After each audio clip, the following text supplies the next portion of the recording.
Hey, it's Margie with the Asking Spot, and this time around I'm asking, can we use these plastic containers and tin containers and upcycle them to be gift containers?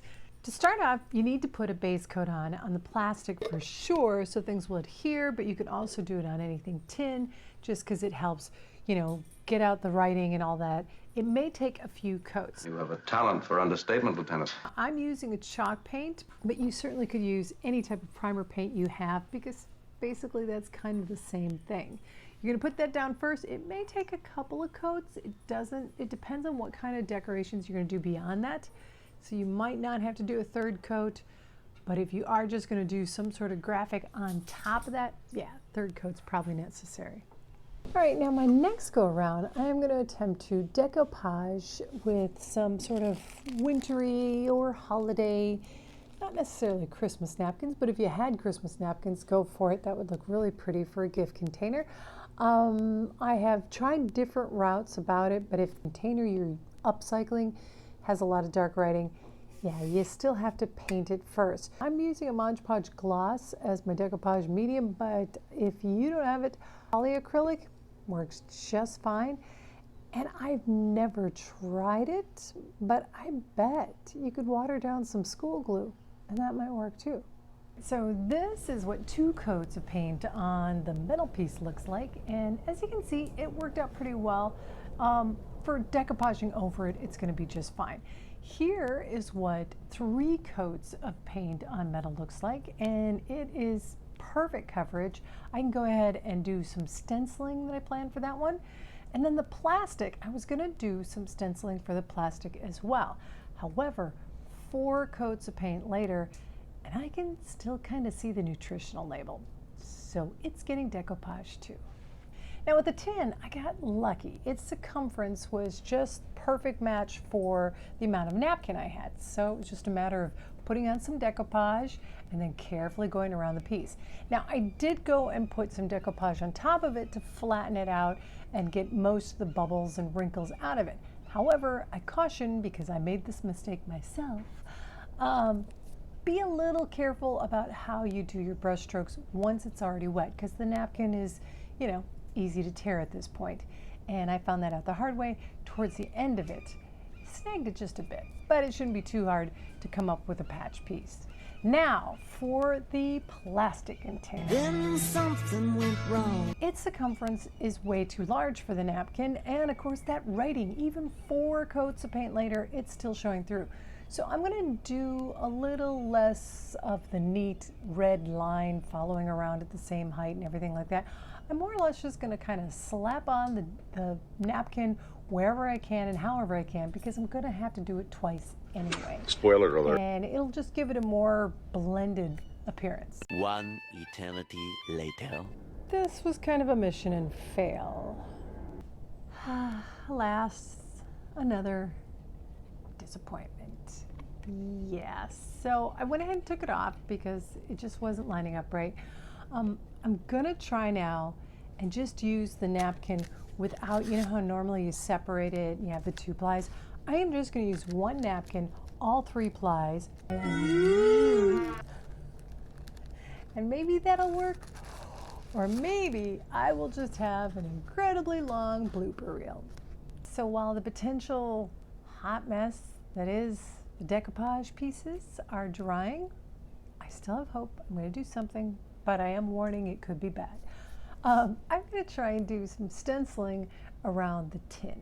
I'm going to use one of those reapply stencils, and I'm going to try and actually do multiple ones, like really fill the whole thing up. The important thing to remember when doing some stenciling is the brush that you apply the paint with.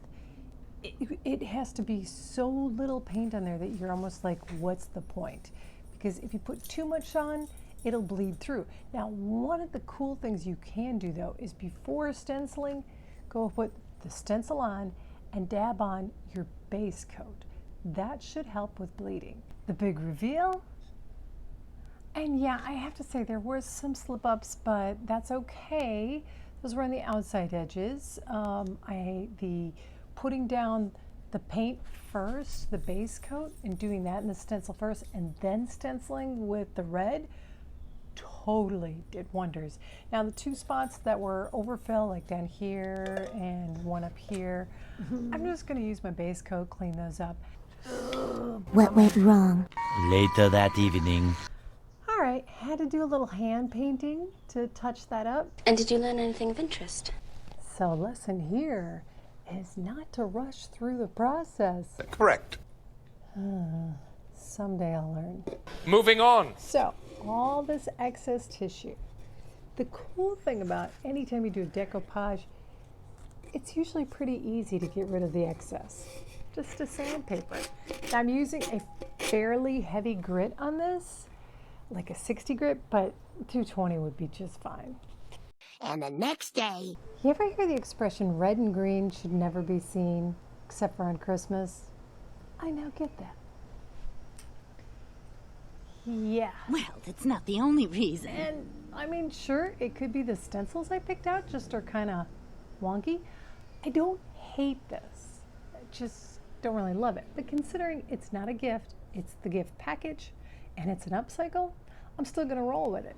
So I think if I give it a gloss finish, now everything else I've been doing matte, I'm going to give this one a gloss finish. Maybe it will give it a little luster. You really think that's gonna make a difference? Okay, it needs all the help it can get.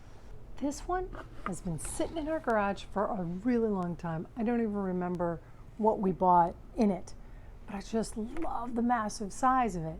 And now I think I have a pretty cute idea what to do with it. I kind of want to make it look like a giant ornament. Now, technically, I should be getting a gloss red spray paint, but as I have a matte one, that's what I'm going to go with. I'm going to make this red and turn this silver. Have you ever seen the YouTuber Dazzling Designs by Denise? I'll put something below. That woman is like the queen of the glue gun. She does sort of like her skill with it. It's professor level. It's really great. This is not going to be that. I'm going to try. But basically, what I want to do is add a little bit of silver to this big red blob, so it kind of looks like an ornament, and I'm going to use a glue gun to do it. For the record, there's a part of me that's thinking I should quit while I'm ahead. But I'm not listening to that voice. I'm going for it.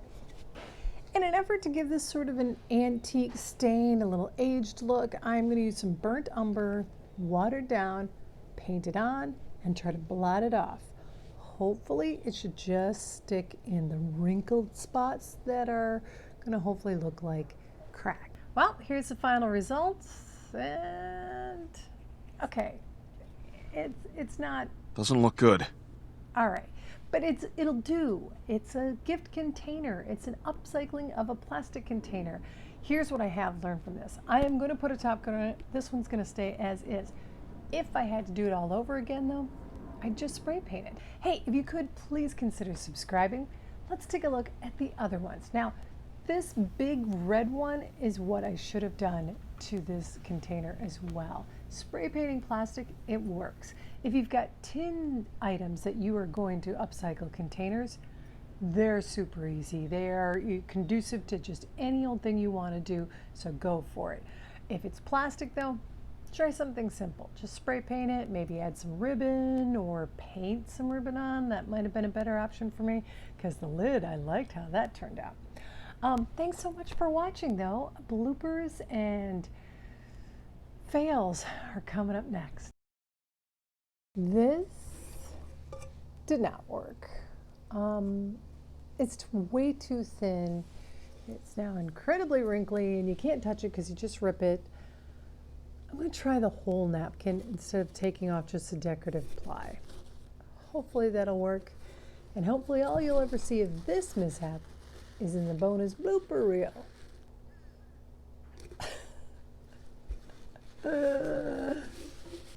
This time using wrapping paper. Now, I know, why don't you just use that, right? Well, here's the thing. We bought this years ago. It was one of those fundraisers for charity. And it's just kind of been sitting in the garage since because, well, I just don't like the fact that it's a one-time use sort of gift packaging and we've been using different things to do gifts in. But this way, This could make this wrapping paper be more than a one-time use piece. So here goes. That didn't work. It'd be really see-through, and that's why I should paint it first. But I don't want to paint it first, so I might be making a really stupid mistake here. Yes, you are. Yes, you are. I hope this doesn't end up on my blooper reel. For starts, we want to give the plastic a top coat. No. That as a decoupage. This is just rambling. Couldn't quite see through.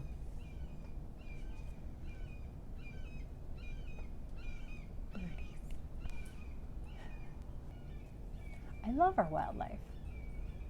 Most of the time.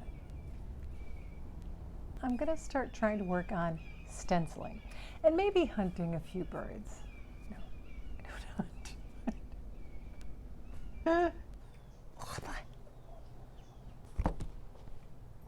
Did that make sense at all? I'm getting ready to hack the bangs off again, I'll tell you that. Pretend those are cracks. Well laid plan, easy to spit out, isn't it? Well, I'm cool with that. It wasn't a perfect cylinder, it was odd shaped. Oh, it was so close, and then the plane.